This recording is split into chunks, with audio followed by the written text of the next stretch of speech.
First Kings, chapter 10. And when the queen of Sheba heard of the fame of Solomon concerning the name of the Lord, she came to prove him with hard questions. And she came to Jerusalem with a very great train, with camels that bear spices, and very much gold and precious stones. And when she was come to Solomon, she communed with him of all that was in her heart. And Solomon told her all her questions. There was not anything hid from the king which he told her not. And when the queen of Sheba had seen all Solomon's wisdom, and the house that he had built, and the meat of his table, and the sitting of his servants, and the attendance of his ministers, and their apparel, and his cupbearers, and his ascent by which he went up unto the house of the Lord, there was no more spirit in her. And she said to the king, It was a true report that I heard in mine own land of thy acts and of thy wisdom.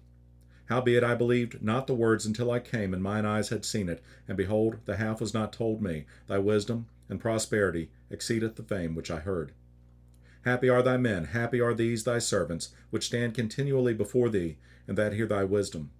Blessed be the Lord thy God, which delighted in thee, to set thee on the throne of Israel, because the Lord loved Israel forever. Therefore made he thee king to do judgment and justice. And she gave the king 120 talents of gold, and of spices very great store, and precious stones. There came no more such abundance of spices as these which the queen of Sheba gave to King Solomon.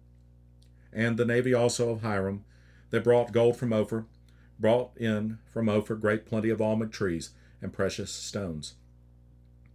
And the king made of the almug trees pillars for the house of the Lord, and for the king's house, harps also and psalteries for singers. There came no such almug trees, nor were seen unto this day. And King Solomon gave unto the queen of Sheba all her desire, whatsoever she asked, beside that which Solomon gave her of his royal bounty.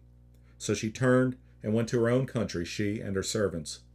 Now the weight of gold that came to Solomon in 1 year was 666 talents of gold. Beside that he had of the merchant men, and of the traffic of the spice merchants, and of all the kings of Arabia, and of the governors of the country. And King Solomon made 200 targets of beaten gold. 600 shekels of gold went to one target. And he made 300 shields of beaten gold. 3 pound of gold went to one shield. And the king put them in the house of the forest of Lebanon. Moreover, the king made a great throne of ivory, and overlaid it with the best gold. The throne had 6 steps, and the top of the throne was round behind. And there were stays on either side on the place of the seat. And 2 lions stood beside the stays.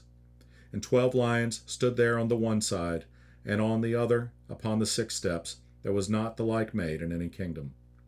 And all King Solomon's drinking vessels were of gold, and all the vessels of the house of the forest of Lebanon were of pure gold. None were of silver. It was nothing accounted of in the days of Solomon. For the king had at sea a navy of Tarshish, with the navy of Hiram. Once in 3 years came the navy of Tarshish, bringing gold and silver, ivory and apes and peacocks. So King Solomon exceeded all the kings of the earth for riches and for wisdom. And all the earth sought to Solomon to hear his wisdom, which God had put in his heart. And they brought every man his present, vessels of silver and vessels of gold, and garments and armor, and spices, horses and mules, a rate year by year. And Solomon gathered together chariots and horsemen, and he had 1,400 chariots and 12,000 horsemen, whom he bestowed in the cities for chariots, and with the king at Jerusalem. And the king made silver to be in Jerusalem as stones, and cedars made he to be as the sycamore trees that are in the vale for abundance. And Solomon had horses brought out of Egypt, and linen yarn. The king's merchants received the linen yarn at a price. And a chariot came up and went out of Egypt for 600 shekels of silver, and an horse for 150. And so for all the kings of the Hittites, and for the kings of Syria, did they bring them out by their means.